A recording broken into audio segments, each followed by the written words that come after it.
my dear students. Hope you all are well and saw the previous video. So we were there on chapter Ranga's marriage, and we came to know that Ranga came from Bangalore after studying for 6 months, and when he returned, everybody wanted to know whether he was same or was he changed. So a huge crowd gathered at his house, and everybody came to know that yes, he was same, he was not changed. And narrator only was able to notice that one thing was changed in Ranga, and that was his views on marriage. Second para: that afternoon, when I was resting, Ranga came to my house with a couple of oranges in his hand. A generous means kind, good hearted, considerate, sensible fellow. It would be a fine thing to have him marry, settle down, and be of service to society, I thought. So the narrator thought that this generous and considerate person, Ranga, should get married soon and should serve the society. For a while, we talked about this and that.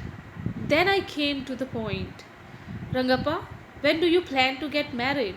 This was the only point with the narrator. Whenever he saw Rangappa, he was having just one question in his mind: when would this guy get married? So he asked him this thing: Rangappa, when do you plan to get married? I'm not going to get married now, he said. Rangappa directly said, no, I'm not going to get married. Why not? Narrator asked. I need to find the right girl. I know an officer who got married only 6 months ago. He's about 30 and his wife is 25, I am told. Ranga told the narrator this thing, that he knew an officer who was 30 and he married a girl who was 25. They will be able to talk lovingly to each other. Let's say I married a very young girl. He's imagining, suppose I marry a very young girl. She may take my words spoken in love as words spoken in anger. So she may be so young in age that she would not be able to understand the difference between love and anger. Recently, a troupe in Bangalore staged the play Shakuntala, Abhigyan Shakuntalam of Kalidasa. You must have heard about this. So a troupe acted this play on stage. Rangappa saw this and he said, there is no question of Dushyanta falling in love with Shakuntala if she were young.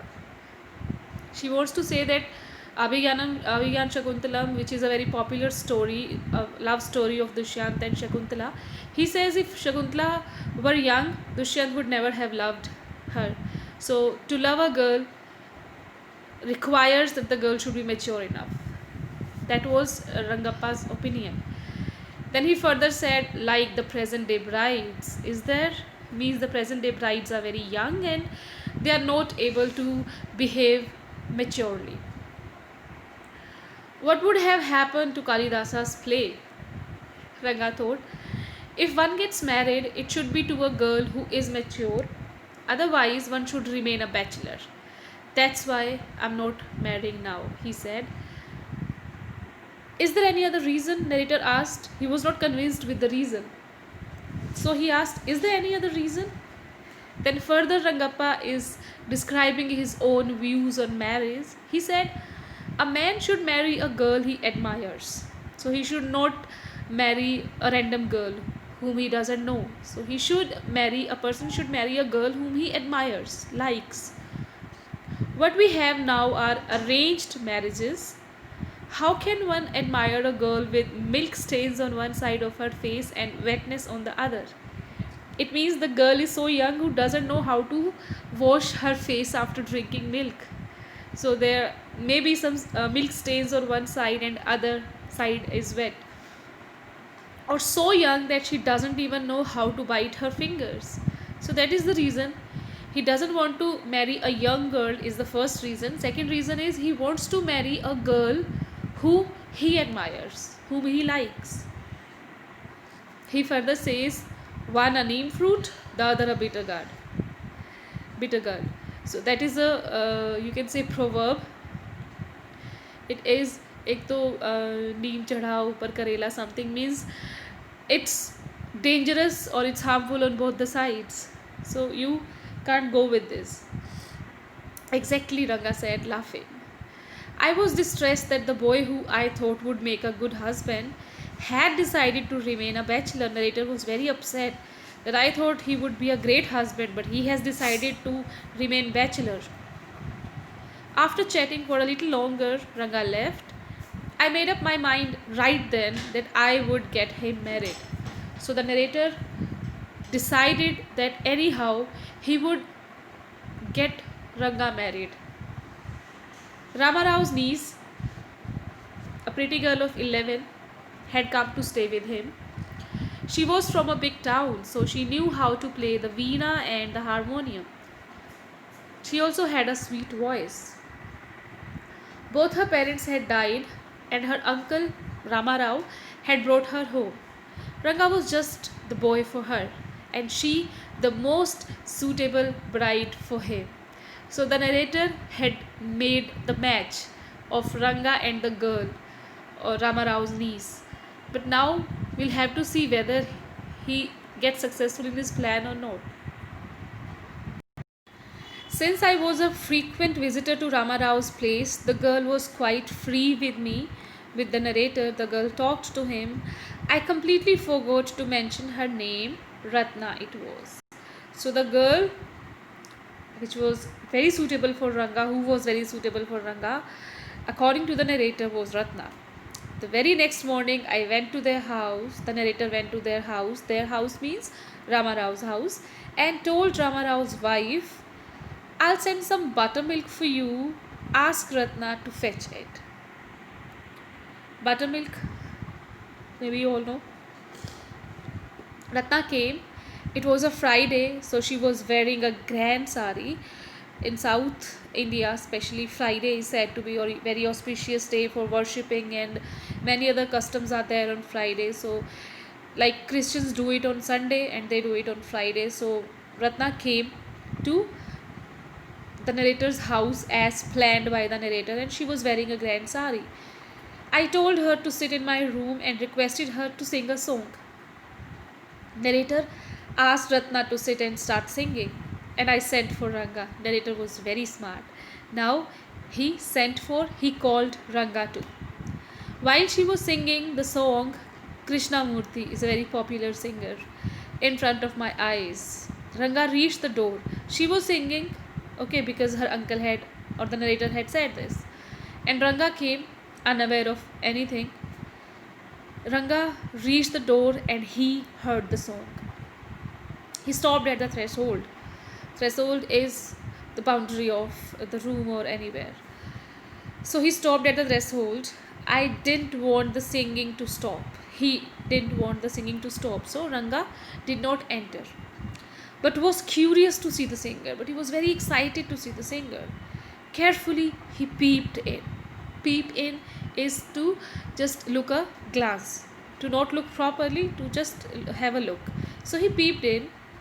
The light coming into the room was blocked. So if somebody peeps inside the room, the person, if even if the person is not looking at the door, the person is able to feel that somebody is there at the door because the light gets stopped. The same happened. The light was blocked, and Ratna looked up and, seeing a stranger there, abruptly, suddenly stopped. So Ranga stopped the singing when she saw Ratna stopped singing when she saw Ranga, because Ratna did not know Ranga. She felt very awkward and she stopped. And now this situation is very beautifully compared by the narrator. See, suppose you buy the best quality mango. You eat it slowly, savoring, tasting its peel. You are just eating the peel too before biting into the juicy flesh. Okay, you are eating its peel, and then you are planning to have that juicy flesh, the mango, which is very tasty. You do not want to waste any part of it, so first you are finishing the peel, then you would eat the mango. Before you take another bite, the fruit slips out of your hand and falls to the ground. You were eager to eat that tasty mango, but it fell on the ground. How would you feel? How do you feel? Ranga's face showed the same disappointment when the singing stopped. So Ranga also felt that kind of disappointment. "You sent for me?" he asked as he came in and sat on a chair. So the singing was stopped now. Ranga came inside and asked the narrator, "You sent for me?" Ratna stood at a distance, her head lowered. Girls feel shy when strangers are there, so she was also feeling same. Ranga repeatedly glanced at her. He was looking again and again at Ratna. Once our eyes met. Our eyes mean the eyes of the narrator and Ranga's eyes.